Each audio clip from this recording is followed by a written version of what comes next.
Shalom, salam sejahtera untuk kita semuanya, saudara-saudara dimanapun Anda berada. Selamat Sabat, masih bersama dengan saya, Pendeta Daniel Siswanto, dan kita akan melanjutkan pelajaran sekolah Sabat kita. Kita telah tiba di pelajaran yang ketiga di triwulan yang pertama di tahun 2023 dengan satu judul, Kontrak Memberi Persepuluhan. Namun sebelum kita mempelajari lebih lanjut, mari kita tunduk kepala dan kita berdoa. Bapa di surga, Allah yang maha baik, bila mana kami akan mempelajari firman-Mu, biarlah kuasa Roh Kudus Tuhan Engkau curahkan untuk masing-masing kami. Hikmat surgawi menjadi bagian kami, sehingga kami boleh mengerti, memahami, dan mempraktekkan akan segala firman ini dalam kehidupan kami. Terima kasih ya Tuhan, dalam nama Yesus kami berdoa. Amin. Kontrak memberi persepuluhan. Ayat inti terdapat di dalam Maleakhi 3 ayat yang ke-10. Bawalah seluruh persembahan persepuluhan itu ke dalam rumah perbendaharaan, supaya ada persediaan makanan di rumahku, dan ujilah aku, firman Tuhan semesta alam. Apakah aku tidak membukakan bagimu tingkap-tingkap langit dan mencurahkan berkat kepadamu sampai berkelimpahan?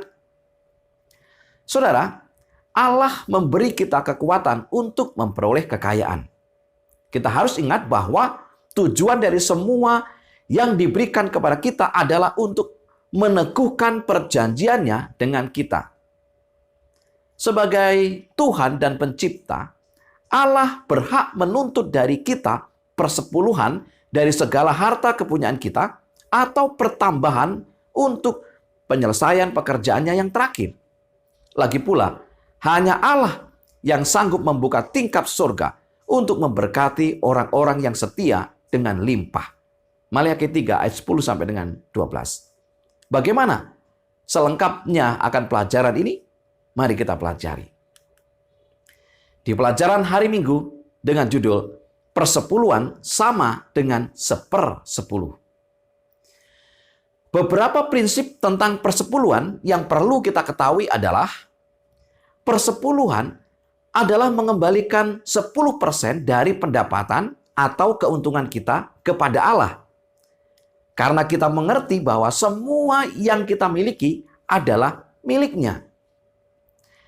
Peraturan persepuluhan diberikan kepada orang Israel di atas Gunung Sinai menunjukkan bahwa persepuluhan adalah kudus milik Allah. Imamat 27 ayat 30 sampai dengan 32. Dan demikian juga Allah hanya meminta 10%-nya saja. Persembahan syukur kita terpisah dari dan adalah tambahan kepada persepuluhan. Jadi persembahan syukur berbeda dari persepuluhan.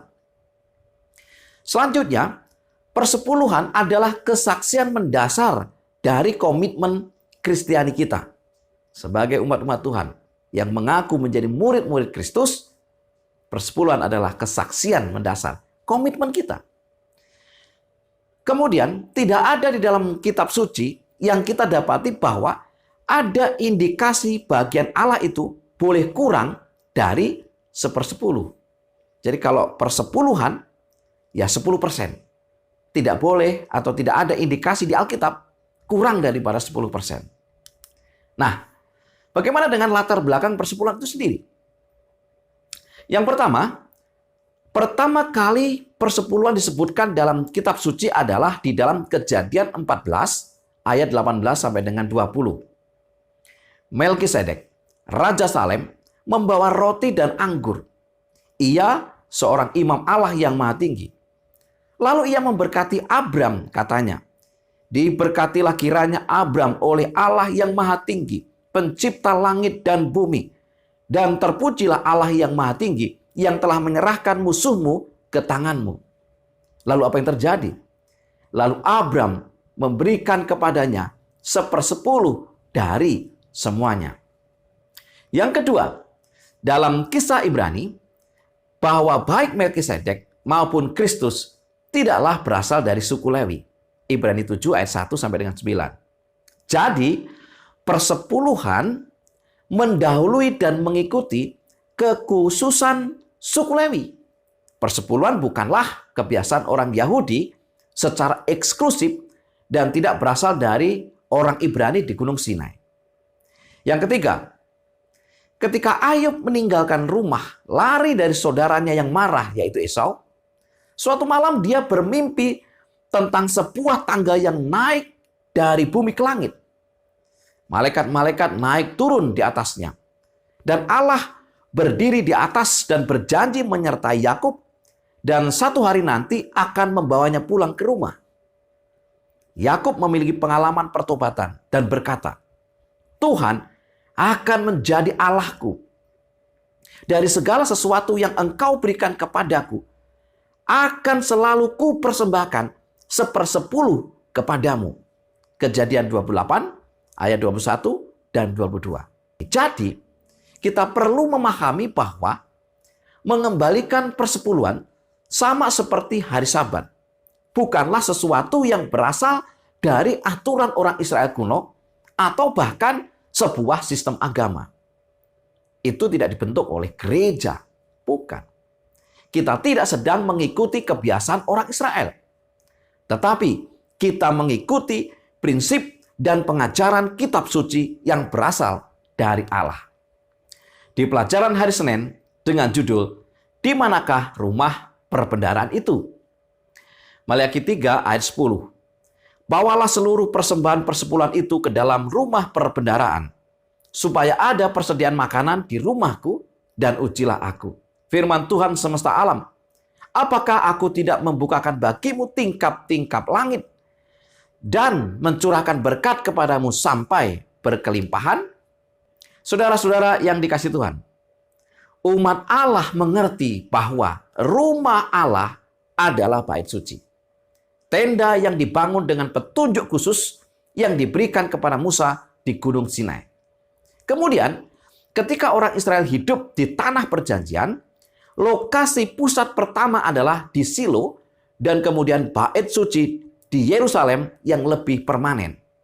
Ulangan 12 ayat 5 sampai dengan 14 memberikan petunjuk bahwa anak-anak Allah harus membawa persepuluhan dan persembahan mereka hanya ke tempat yang Tuhan tunjukkan dan bukan ke tempat yang menurut kebijaksanaannya sendiri.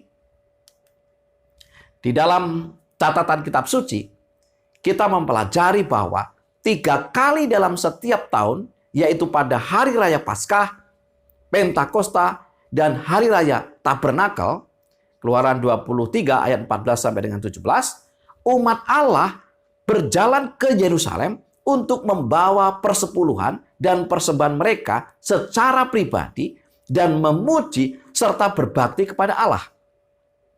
Kemudian, orang-orang Lewi akan mendistribusikan persepuluhan itu kepada saudara-saudara mereka di seluruh tanah Israel. 2 Tawarik 31 ayat 11 sampai dengan 21, Nehemia 12 ayat 44 sampai dengan 47, Nehemia 13 ayat 8 sampai dengan 14. Untuk kenyamanan anggota-anggota gereja, persepuluhan dibawa ke gereja lokal sebagai bagian dari pengalaman ibadah mereka.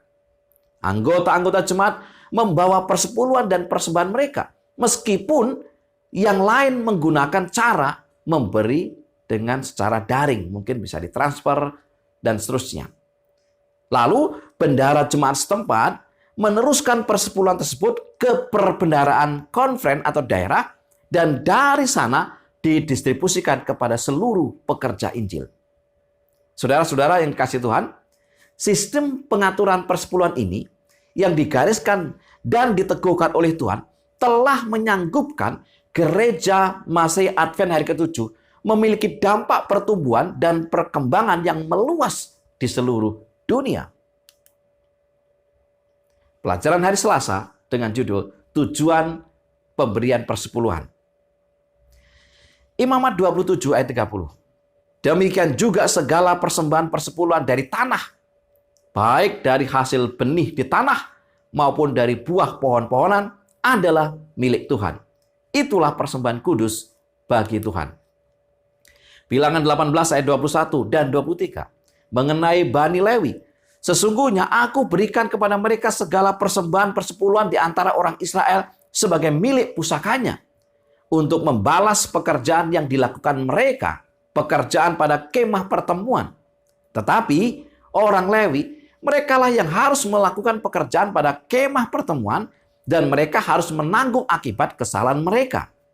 Itulah suatu ketetapan untuk selama-lamanya bagimu turun-menurun.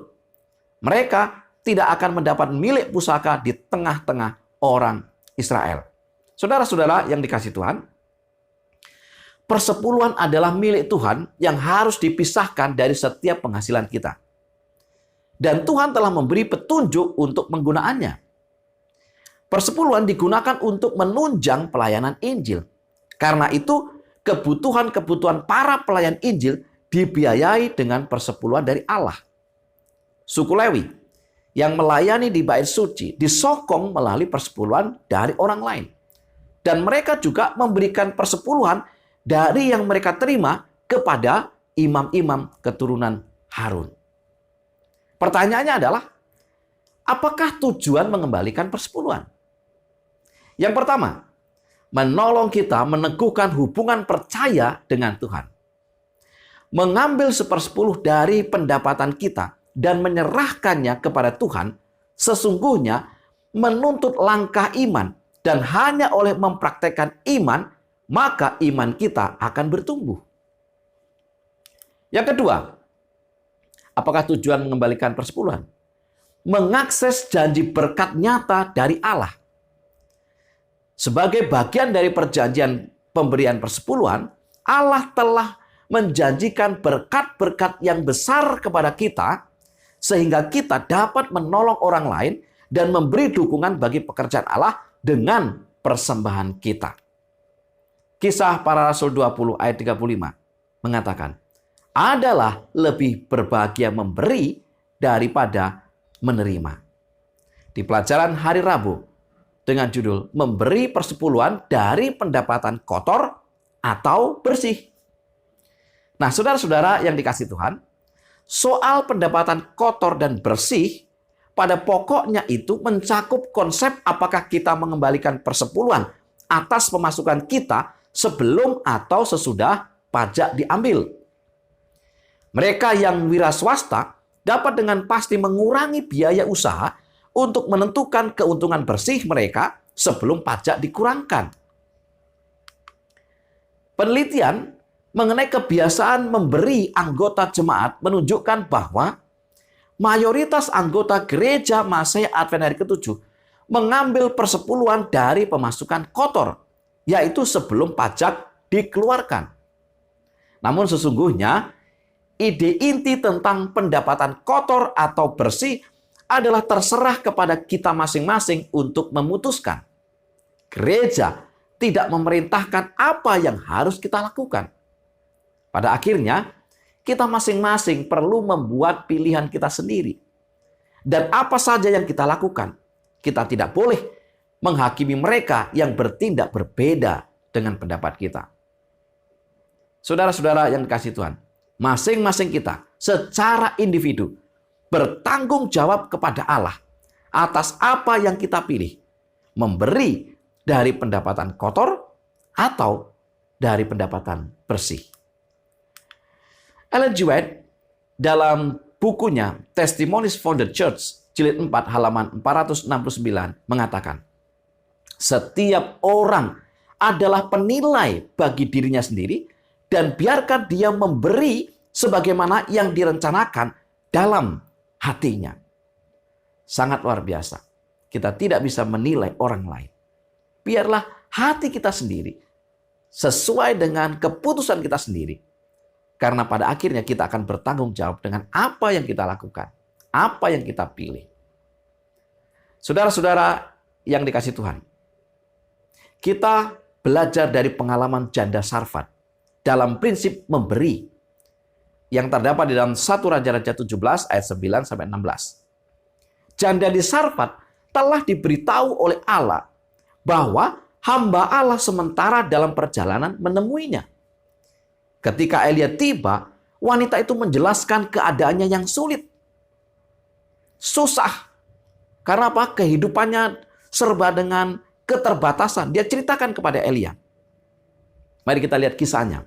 Pertama, Elia meminta air minum dan kemudian menambahkan, "Janganlah takut, pulanglah, buatlah seperti yang kau katakan. Tetapi buatlah lebih dahulu bagiku sepotong roti bundar kecil daripadanya, dan bawalah kepadaku. Kemudian barulah kau buat bagimu dan bagi anakmu.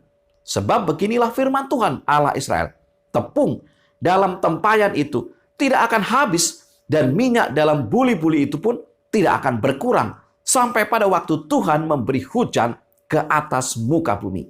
1 Raja-Raja 17 ayat 13 dan 14. Dan apa yang terjadi?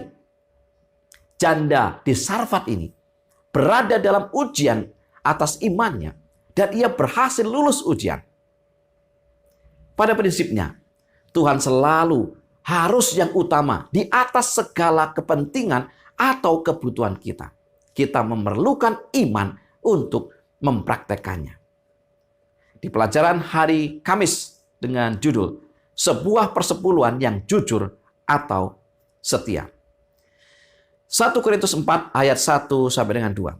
"Demikianlah hendaknya orang memandang kami sebagai hamba-hamba Kristus yang kepadanya dipercayakan rahasia Allah, yang akhirnya dituntut dari pelayan-pelayan yang demikian ialah bahwa mereka ternyata dapat dipercaya." Beberapa unsur pokok mengenai persepuluhan yang perlu kita pahami adalah sebagai berikut. Yang pertama, persepuluhan itu adalah 10% dari pendapatan atau keuntungan kita, dan bukan kita yang menentukan ukurannya, tetapi Allah yang menentukan. Yang kedua, persepuluhan itu dibawa dan diserahkan ke rumah perbendaharaan Tuhan. Tuhan yang menentukan tempatnya, bukan kita yang menentukan tempatnya. Ellen G. White menuliskan dalam Testimonies for the Church jilid 4 halaman 474. "Jika semua persepuluhan dari jemaat kita mengalir ke dalam perbendaharaan Tuhan sebagaimana seharusnya, berkat-berkat akan diperoleh, sehingga pemberian-pemberian dan persembahan untuk tujuan-tujuan kudus akan berlipat 10 kali ganda, dan saluran antara Allah dan manusia akan tetap terbuka." Luar biasa. Apakah saya dan saudara setia, menurut, mendengar, atau bahkan dengan iman melakukan akan kata-kata firman ini? Yang ketiga, apa saja yang perlu kita pahami dari unsur pokok mengenai persepuluhan?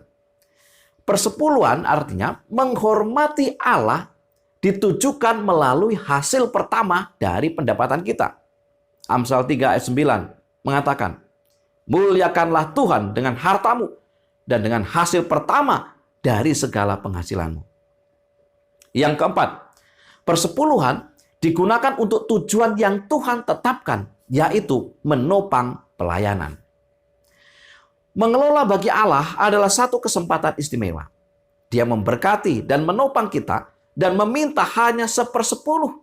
Dan kemudian dia menggunakan persepuluhannya untuk menyokong mereka yang berada di dalam pelayanan.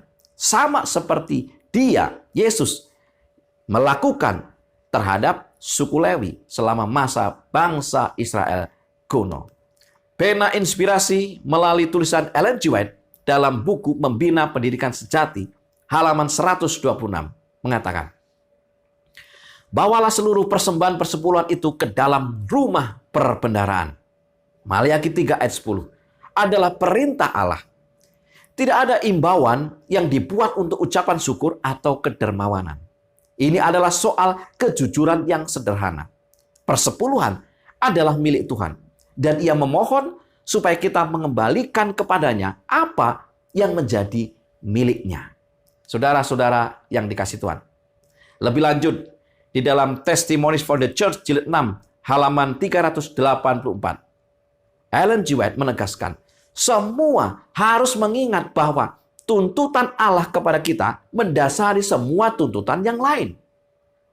Dia memberi kepada kita dengan limpahnya, dan perjanjian yang Dia buat dengan manusia adalah 1/10 dari kepemilikannya akan dikembalikan kepada Allah. Tuhan dengan kasih-Nya mempercayakan kepada penata layanannya hartanya. Tetapi mengenai 1/10 dia berkata, ini adalah milikku. Sama seperti porsi yang telah diberikan oleh Allah kepada manusia. Demikianlah manusia mengembalikan kepada Allah dengan setiap persepuluhan dari semua miliknya. Pengaturan yang khusus ini dibuat oleh Yesus Kristus sendiri. Saudara-saudara yang dikasihi Tuhan, pengaturan persepuluhan bukan diatur oleh gereja, bukan diatur oleh lembaga, tetapi Yesus Kristus sendiri yang mengaturnya. Sebagai kesimpulan pelajaran sekolah sahabat kita pekan ini adalah, yang pertama, persepuluhan adalah mengembalikan 10% dari pendapatan atau keuntungan kita kepada Allah, karena semua yang kita miliki adalah miliknya. Yang kedua, anak-anak Allah harus membawa persepuluhan dan persembahan mereka hanya ke tempat yang Tuhan tunjukkan dan bukan ke tempat yang menurut kebijaksanaannya sendiri. Yang ketiga, tujuan persepuluhan adalah untuk menolong kita meneguhkan hubungan percaya dengan Tuhan dan mengakses janji berkat dari Allah. Yang keempat, kita memerlukan iman yang kuat untuk menjadikan Tuhan yang utama di atas segala kepentingan dan kebutuhan kita. Dan yang kelima, persepuluhan adalah milik Tuhan. Dan Ia memohon supaya kita mengembalikan kepadanya apa yang menjadi miliknya dengan setia dan jujur. Marilah kita renungkan akan pelajaran ini. Dan dengan tuntunan Roh Kudus, kita mempraktekannya dengan setia dan jujur. Mari kita tunduk kepala dan berdoa. Bapa di surga, kami berterima kasih untuk kesempatan menjadi penata layanan Tuhan. Berkati kami, berikan hikmat akal budi, Roh Kudus Tuhan untuk memahami firman ini. Sehingga kami boleh menjadi pelaku-pelaku firman. Terima kasih untuk firman Tuhan. Pelajaran sekolah sahabat yang sangat indah. Berkati umat-umat Tuhan dimanapun mereka berada. Dalam nama Yesus kami berdoa. Amin. Saudara-saudara yang dikasihi Tuhan, selamat belajar sekolah sahabat kita. Memperdalam firman Tuhan ini. Kiranya kita diberkati. Selamat sahabat dan Tuhan memberkati.